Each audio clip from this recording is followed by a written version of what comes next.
Hello, Common Core Geometry kids. This is Unit 3, Lesson 4, Triangle Proofs.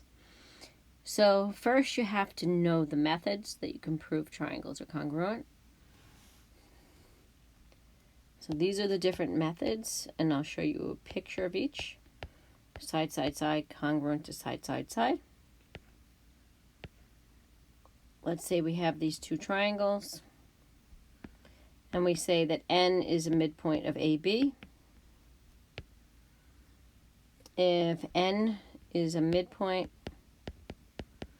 of AB, that already gives us AN is congruent to AB. We have reflexive automatically, and let's say that we tell you that these sides are congruent, or we could tell you that the triangle is isosceles. That would work. So I'll just say AC is congruent to CB. This is given. Prove triangle ACN is congruent to triangle BCN. So you start off with your statements and your reasons as usual, right? So you're given that N is a midpoint of AB. So because of that, we have AN is congruent to BN. That is by the definition of a midpoint. You can write the definition or just write def of midpoint. Midpoint splits a segment into two congruent segments. So that was given. Okay, then we have CN is congruent to CN. Reflexive. You can write property if you want. Then we have AC is congruent to CB. That was given.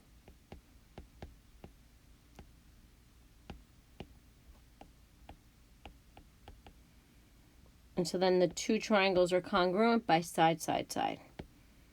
Triangle A and C is congruent to triangle B and C. Because three sides are in proportion with another three sides. Not just proportion. They're in a 1-to-1 proportion.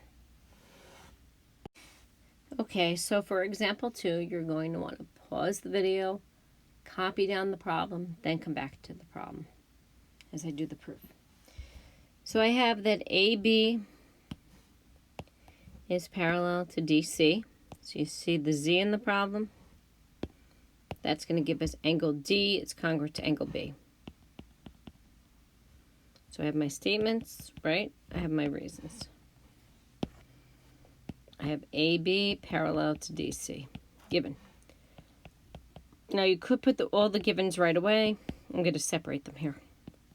So I have angle B is congruent to angle D. Okay, and the reason would be you have parallel lines. So alternate interior angles are congruent. Okay, then I have that AF is parallel to CE.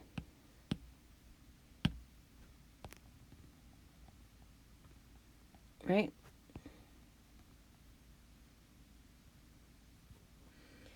So here I have another Z. Do you see that? So I have, for number 3, angle AFE is congruent. Oh. Sorry. So this was given. So my conclusion is angle AFE is congruent to angle CEF. And that's because, again, we have parallel lines. We have AIA congruent, alternate interior angles. So then we have that this BE is congruent to this DF. Well, those are pieces of something. So we need to put FE is congruent to FE, reflexive property. And then we're going to add.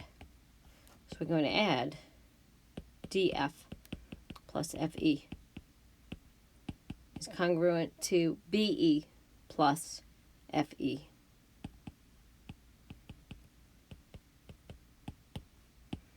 Replace them with their answer, which is DE is congruent to BF. Addition property.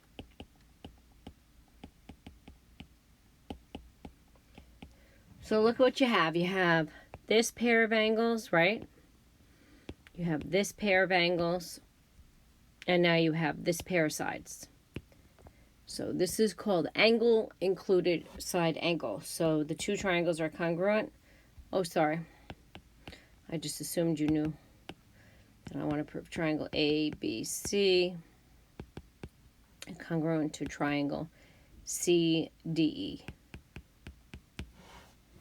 So triangle ABC is congruent to triangle CDE by the method called angle side angle, which means you have an angle, you have another angle, and you have a side that's between those two angles, connecting those two angles. Okay, so pause the video and get down to example 3 first. Then I'm going to do the statements reasons. Perpendicular bisector is a very powerful, I would argue the most powerful thing you could say when you're dealing with Euclidean triangle proofs. So I have AD is a perpendicular bisector of BC. So this is given. So by knowing it's a perpendicular bisector, I know that angle ABD,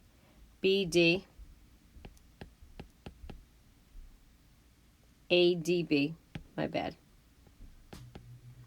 and angle ADC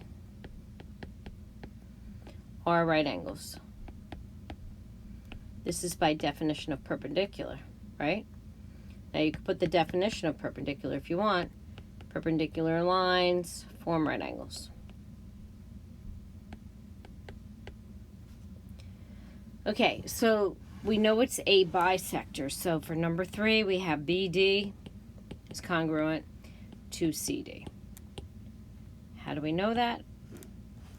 Because a segment bisector, or you could say a perpendicular bisector, doesn't matter. I mean, we gave you perpendicular, so you might as well say it. A perpendicular bisector splits a segment into two congruent segments. Okay, then we have that AD is congruent to AD, reflexive property.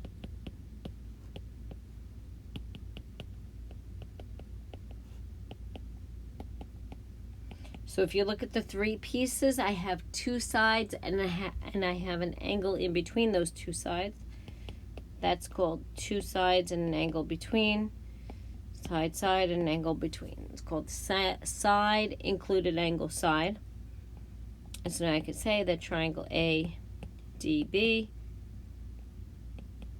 is congruent to triangle ADC. Okay, that concludes the second proof. Okay, so pause the video while you get this example down. This is example 4, right? I don't know if I lost track. Anyway, so we have statements, reasons. Start off with the first given. AB is parallel to DC. Highlight that in the picture. Do you see the Z connecting them? So that means angle B is congruent to angle D. Number 1 was given. Number 2 is you have parallel lines. AIA are congruent. Okay, so then we have that FC, right, is parallel to AE. Okay, imagine these are extended. It's easier to see. This is a transversal.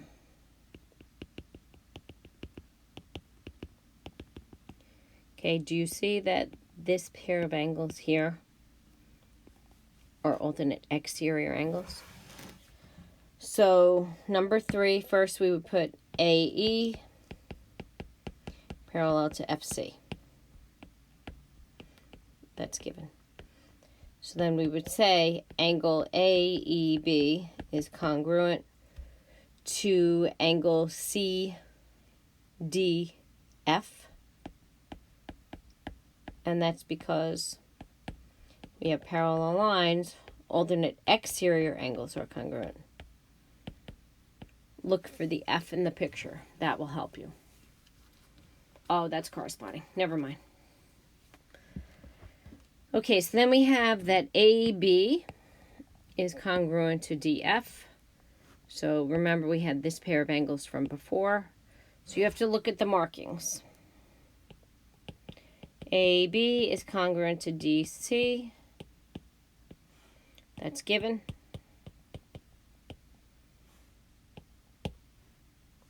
And then we have triangle. So since that's given, we have triangle ABE is congruent to triangle CDF. And that's by the method angle, angle, side. So you have 2 angles, you have a side. The side is not between the 2 angles. Sorry, I forgot to write the proof. So prove triangle ABE is congruent to triangle CDF. Okay, so far we had side, right? We had side, angle, we had angle, side, angle, we had angle, angle, side. Okay, there's one more. Okay, so pause the video and copy down example 5. We're starting off with BD being an altitude. So come back after you've copied it down. BD, altitude.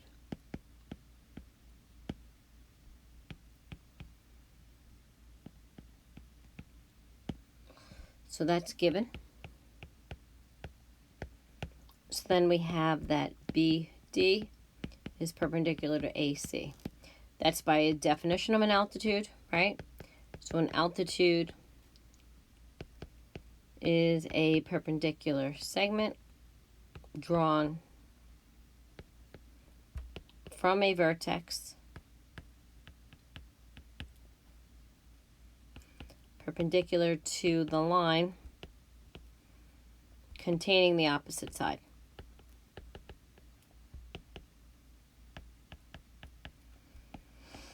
Okay, so we have that that's perpendicular.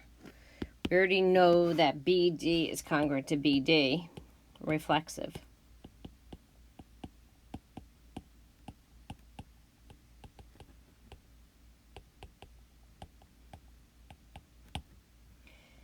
And we already have that AB is congruent to CB.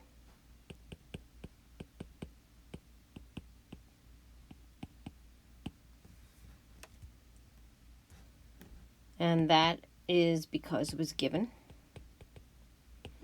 So then we have to establish that we have a right triangle. Can't use hypotenuse leg until you establish you have a right triangle. Okay, so we have perpendicular, so we have angle ADB, angle CDB, or right angles. That's by the definition of perpendicular. Perpendicular lines form right angles.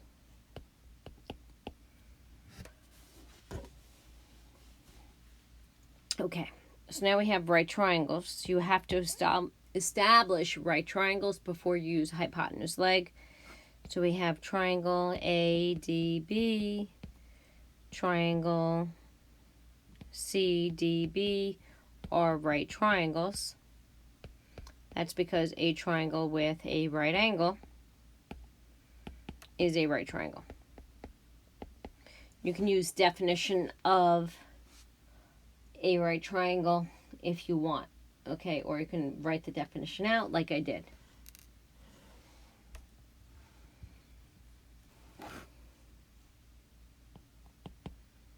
Okay, so I already have BD is congruent to BD. I already have right triangles. So I can say that triangle ADB is congruent to triangle BDC because I have a pair of hypotenuses equal, which is AB and CB. And then I have a pair of legs congruent, which is DB is congruent to itself. So this is hypotenuse leg is congruent to hypotenuse leg. So this is an example of ASS, which you're not supposed to use ASS. Never curse in class. Who hasn't taught you that? Okay, so there's no such thing as ASS, but if you have the situation of hypotenuse leg, that is an exception to ASS. Okay, copy down example 6 and then come back and go through this proof. So I start off, I have that AB is parallel to EF. Do you see the Z? So we have statements, right? We have reasons. I have that AB is parallel to EF. That is given.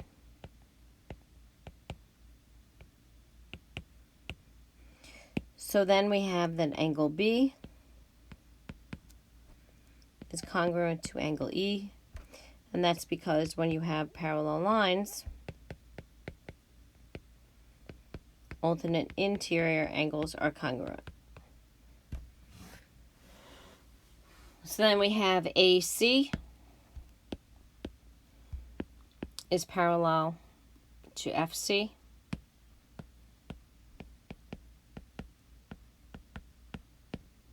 That's given.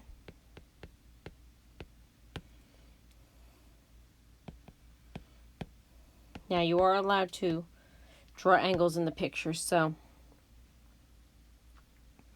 I can call this angle 1 and angle 2 if I want.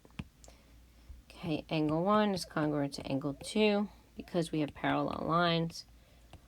Alternate exterior angles are congruent.